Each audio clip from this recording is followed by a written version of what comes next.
Welcome back to Viata International. It's Teacher Carl here again, and in today's class we're going to be looking at how we talk about the order and the duration of events. Now, everybody loves a good story, or people like to be given very clear instructions, and there are certain ways that we can do this using things like sequencing words and certain clauses in our speaking. So when we're telling stories, it's always good to put things in order, otherwise it's just not going to make sense.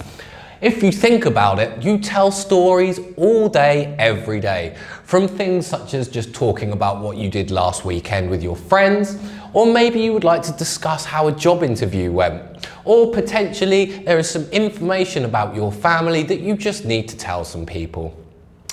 Equally, you may need to give somebody instructions. So for example, food recipes are prime examples of where we need to use sequencing words and ordering words. Also, when we're looking to construct furniture, this is very, very important because you don't want the top of the bed at the end of the bed. So we need to know in which sequence do we do the actions. As I said before, we're going to use some sequencing words, and we're also going to use some clauses to talk about duration. Now, any good story or instruction has a beginning, a middle, and an end. So let's have a look at the sequencing words and the clauses that we can use in certain parts of our story in order to put things in order. So in the beginning of our story, we could start with the age-old classic, Once Upon a Time, very popular in fairy tales and books written for children. However, we could also use things like first or firstly, to begin or to start. As we move on to the middle of our story, we're going to be looking at sequencing words such as either second or third or fourth, depending on where you are in the process. Maybe we could use some sequencing words like after, later. If we want to talk about an action that is happening at the same time, so two actions happening at the same time, we may use the sequencing word meanwhile, and we may also use the word then. However, these are not a comprehensive list of all the sequencing words that are available to you, so I'd encourage you to go away, do your own research, and see what other sequencing words you could come up with.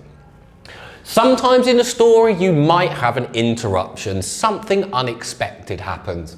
For these things we would use something like all of a sudden or maybe suddenly. This lets the listener know that this action was unexpected. And then to end our story we can use some sequencing words like finally or lastly, at last, in the end, after all, and eventually. As I said, this is not a complete list, so I would encourage you to go away, do your own research, and find out some other sequencing words that you can use. So let's have a look at how we use these. So let's take Once Upon a Time, probably my favourite opening. Once upon a time, there was a beautiful princess, dog, cat. It could be a beautiful anything, whatever you like. First or firstly, you may be hearing something like this. First, let's review yesterday's work. Or if we're using the example of a food recipe, we might say something like first or firstly, heat the oven to 220 degrees. Maybe we're going to use to begin. So we could say something like, to begin with, he gave me a coffee. If we were talking about a job interview, for example, or if he was not very nice, we might say something like, to begin, he was very aggressive, talking about the prospective employer. We can use second, third, or fourth. These are excellent when giving instructions, food recipe, or when looking to construct an item of furniture. So we may say second, cut the onions, or fourth, cut the onions, depending on where we are in the sequence. We might say that after, he went through the company policy. So in an example relating to the job interview, you may discuss what happened next in the interview, or maybe after he highlighted the expectations of employees. Later, she was feeling much better. So maybe this relates to a story about a friend or a family member who was feeling particularly ill. We may talk about duration. Duration we're going to use for, until, or since.